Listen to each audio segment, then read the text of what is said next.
कितने सुंदर लग रहे हैं आप।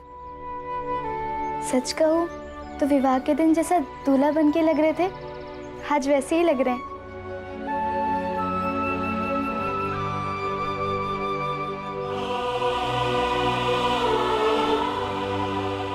अब जाऊं? वरना देर हो जाएगी। हाँ।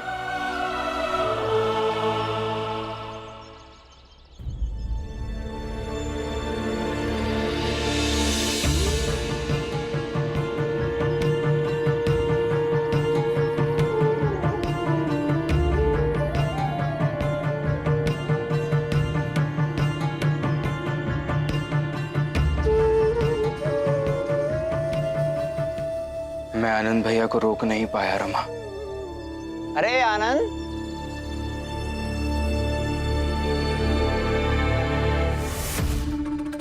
बधाई हो। मुंह मीठा किया कि नहीं किया?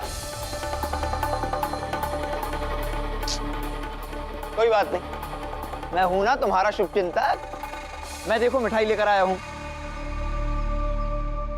क्या है कि जात में ना सही लेकिन सरकार की नजरों में तुम मेरे आसपास आ ही गए हो। मिठाई बांटो, दो मिठाई दो। रहने दीजिए। धन्यवाद जोशी जी, बहुत बहुत धन्यवाद आपका। मुझे बहुत खुशी हो रही है कि आप खुद यहाँ आए हैं मुझे बधाई देने के लिए। लेकिन ये जो मिठाई है आपकी, वो मैं नहीं खा पाऊंगा। उसमें बहुत कड़वाहट आएगी आपके स्वभाव की तरह। और हम जानते हैं कि आपके मन में सिर्फ और सिर्फ हीन भावना, द्वेष और नफरत भरी हुई है हमारे लिए। और आपको क्या लगता है, मुझे नहीं समझ में आ रहा कि ये मिठाई सिर्फ इसलिए खिला रहे हैं आप मुझे कि मेरे भाई को चिढ़ा सके। नहीं देखो, एक नेक इंसान किसी की खुशी में अगर खुश होता है तो वो भी सही नहीं लगता इन लोगों को। कोई बात नहीं, मैं मिठाइयाँ बंटवा देता हूँ तुम्हारी फौज में भर्ती होने की खुशी में, क्योंकि मैं खुश हूँ। बांटो हितेश। भीमराव, भीमराव, भीमराव, भीमराव, तुम मेरे साथ चलो। कहा? कल जिस क्रांतिकारी से तुमने वादा किया था कि तुम देश की सेवा करोगे, उसे कल रात अंग्रेजों की फौज ने घेर कर मार दिया।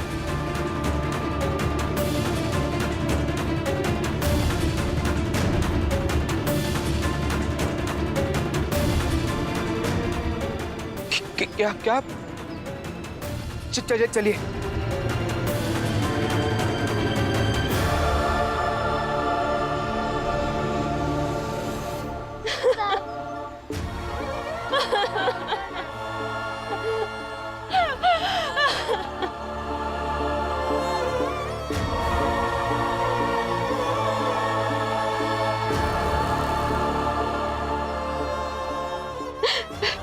रो मत बेटा,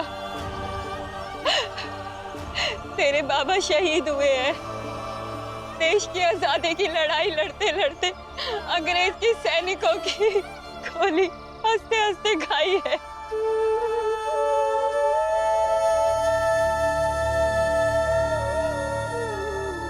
यहाँ क्यों आई हो तुम?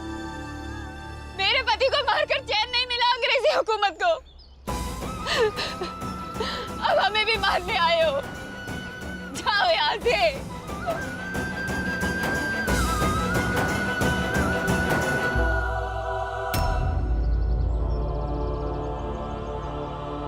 आपने गोली मारी थी ना मेरे पापा को?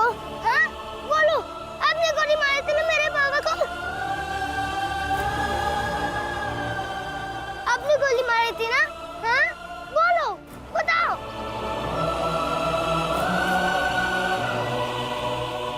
छोड़ दे बेटा, छोड़ दे बेटा। जाइए यहाँ से और हमारे लोगों को मारिए।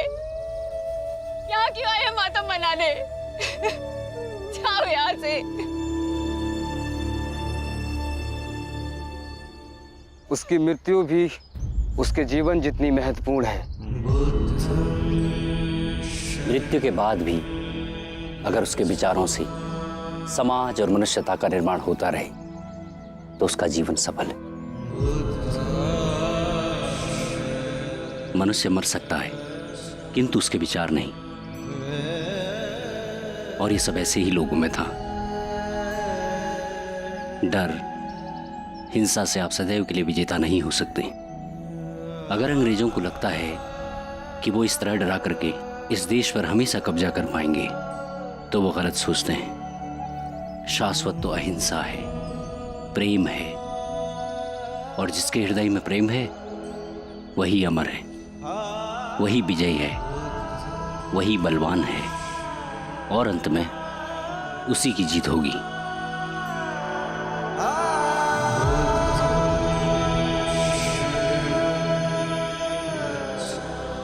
मृत्यु के बाद भी अगर उसके विचारों से समाज और मनुष्यता का निर्माण होता रहे तो उसका जीवन सफल। मनुष्य मर सकता है किंतु उसके विचार नहीं मर सकते। आपने गोली मारी थी ना, बोलो, बताओ। जाइए यहाँ से और हमारे लोगों को मारिए। यहाँ क्यों आए हैं मातम मनाने?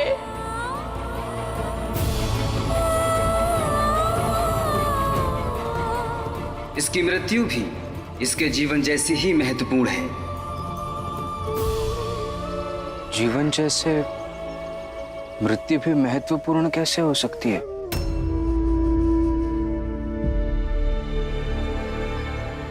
यहाँ क्यों आए हो तुम? मेरे पति को मारकर चैन नहीं मिला अंग्रेजी हुकूमत को। अब हमें भी मारने आए हो। आपने गोली मारी थी ना मेरे पापा को? हाँ, बोलो, आपने गोली मारी थी ना मेरे पापा को? भीम, तुम इस समय यहाँ? गुरुजी, ठीक तो है ना? हाँ, लेकिन मैं बहुत परेशान हो रहा हूँ। मुझे आपसे कुछ समझना है। क्या बात है भीम? क्या हुआ? गुरुजी, आज तक जिन जिन लोगों ने मुझे कुछ समझाया है वो जीवन सार्थक करने की बातें करते थे, लेकिन आज पहली बार किसी को यह कहते हुए सुना है कि जीवन के साथ साथ मृत्यु भी सार्थक हो सकती है। कैसे? बैठो, बैठो भीम। भीम, ये तो आवश्यक नहीं है ना कि हर प्रश्न का उत्तर केवल कुछ पंक्तियों से ही दिया जा सकता है। लेकिन गुरुजी, मेरे प्रश्न का उत्तर मिलेगा कैसे? भीम, जीवन की बारीकियों को समझने से मिलेगा, भटकने से प्राप्त हुए अनुभवों को जोड़ने से मिलेगा। भीम, तुम्हें भी अपने मन में उठने वाले जटिल सवालों के जवाब के लिए भटकना होगा, आत्मचिंतन करना होगा। जवाब खुद ब खुद मिल जाएंगे। गुरुजी, बचपन में अंबेडकर गुरुजी ने भी ऐसा ही कुछ कहा था, लेकिन इस भटकाव का रास्ता मिलेगा कहाँ?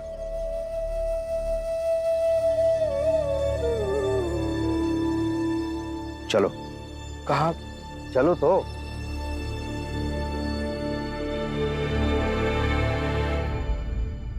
माफ कर दीजिए सरकार, माफ कर दीजिए।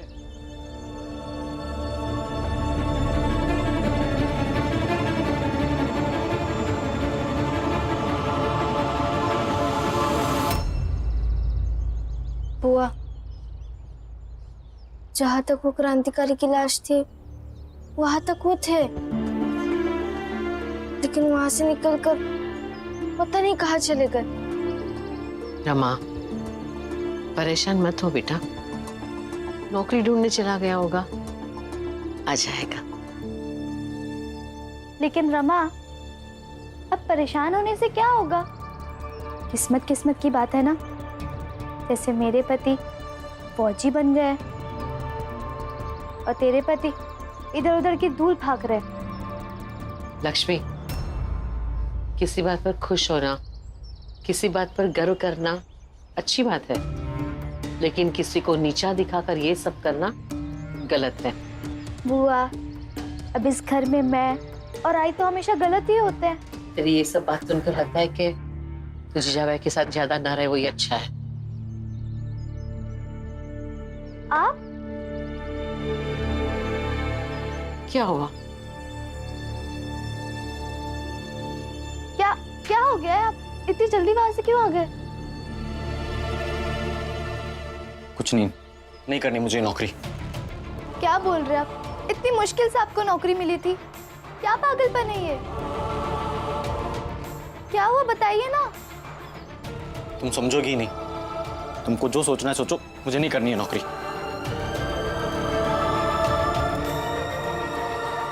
आई, बाबा, आई। क्या हुआ बेटी, क्यों चिल्ला रही हो? बाबा समझाइए ना उन्हें, कैसी बेकार की बातें कर रहे हैं वो। क्या? ढंग से बताओ क्या हुआ, पहलिया मत बुझाओ। आई वो कह रहे कि वो नौकरी नहीं करेंगे।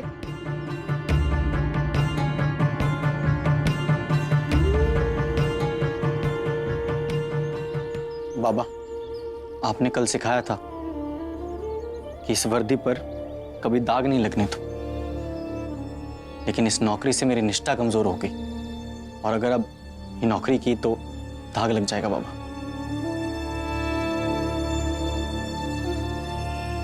ये कैसी बेकार की बातों में फंस गए हैं आप। बाबा ने भी तो ये नौकरी की है ना, उनकी वर्दी पे तो दाग नहीं लगा। लक्ष्मी, जाओ बेटा, इस वर्दी को इज्जत के साथ उन्हें लौटा दो। अगर तुम्हारा मन ना करे तो। बाबा ये कैसी बातें कर रहे हैं आप? लक्ष्मी, ढंग से बात कर भैया से। और लक्ष्मी, कुछ और काम कर लूंगा मैं। अब आए दिन किसी बच्चे से ये नहीं सुन सकता कि मेरी वजह से उनकी दुनिया उजड़ गई।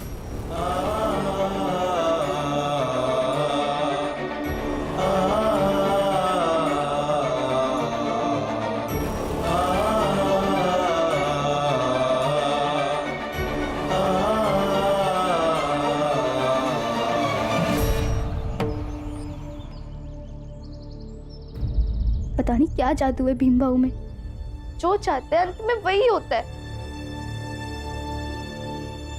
दीदी, मुझे भी ऐसा ही लगता था कि उनमें जादू जैसा कुछ तो है। मैंने उस जादू को खोजने की कोशिश की, उनसे पूछा भी कि ऐसा क्यों है कि अंत में हर कोई व्यक्ति आपकी बात मान ही जाता है। उन्होंने मुझे बताया कि वो हमेशा सच के साथ खड़े रहते हैं और सच हमेशा जीतता है।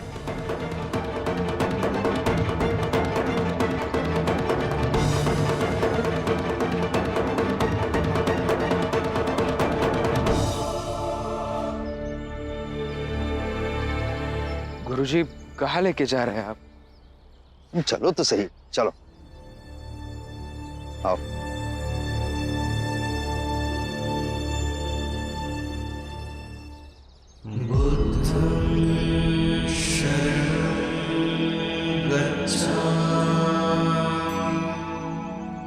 आओ।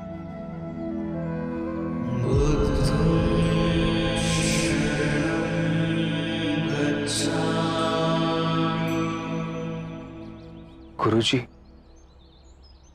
इन्होंने ही तो बातें की थी और मैंने सुनी थी। भीम, तुम्हारे प्रश्न का उचित उत्तर इन्हीं से मिलेगा तुम्हें। जब ये आंखें खोलेंगे तब जाकर इन्हीं से प्रश्न पूछो।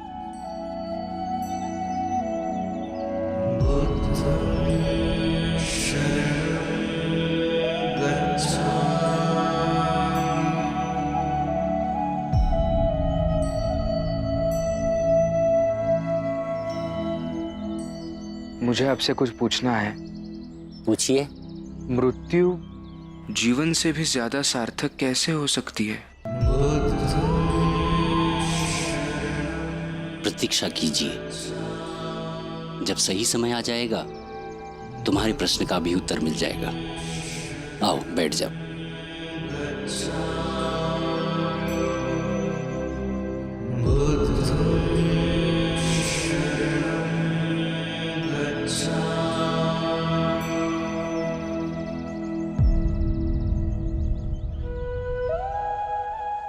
जीवन एक चक्र है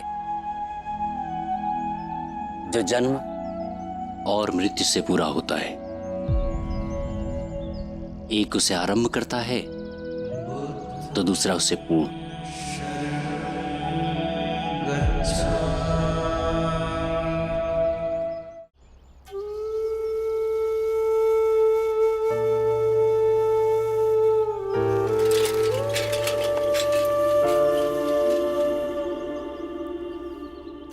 रमा बेटा, कुछ समझ नहीं आ रहा कि फुलिया जी को कैसे चुप कराऊं। कल रात से अभी तक लगातार रो ही रही है। अगर ऐसी रोती रहेंगी तो कहीं उनका तबीयत खराब ना हो जाए।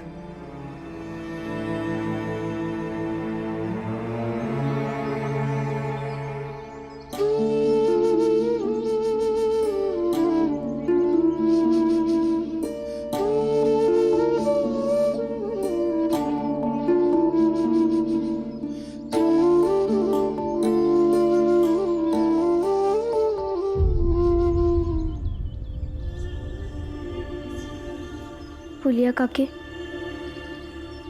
इस किताब में लिखा है कि व्यक्ति कैसे परिस्थिति पर कैसे प्रतिक्रिया देता है,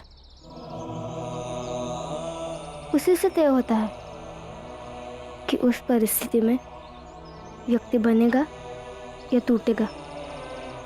इसलिए काकी, आपके साथ जो हो रहा है ना, उस परिस्थिति में आप खुद को बनाइए, ऐसे रोइए मत। आपके रोने से छोकू काका और नुतुन को कोई फर्क नहीं पड़ रहा है।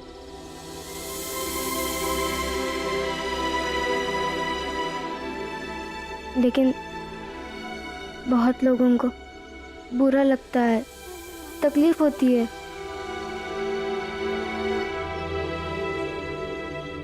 इसे अभी किताब में लिखा है।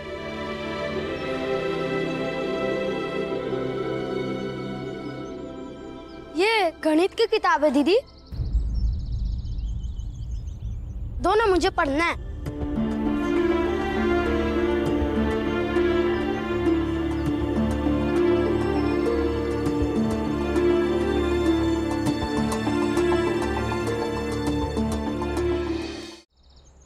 किताब में लिखा है? वो किताब में तो नहीं लिखा था, लेकिन मन में लिखा है, ऐसे सोचकर अब से कहा। और ये सोचकर कहा कि मैं किताब का नाम लूंगी तो आप गंभीरता से सुनेंगे, इसीलिए।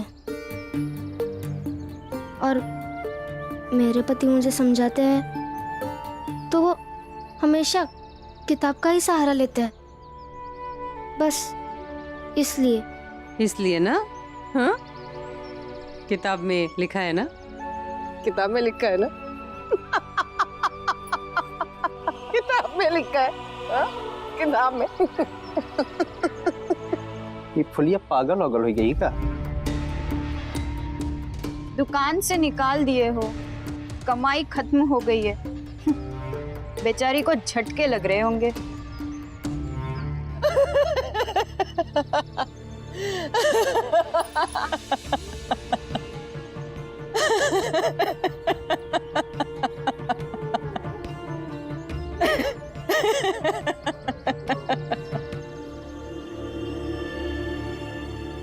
आपको मैं साथ दूंगा। मुझे चाय बनाने का बहुत अच्छा अनुभव है, तो हम दोनों मिलकर चाय का दुकान खोल लेंगे। मैं चाय बनाऊंगा और आपको दुकान संभालना आता ही है। मंगेश, तुम कुछ काम शुरू करे के बारे में कह रहे थे ना? जी, मैं तो कब से कह रहा हूं आपको।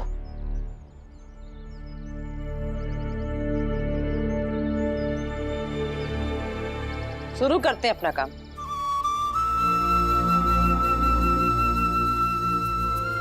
वाकई में किताबों का नाम ही काफी है।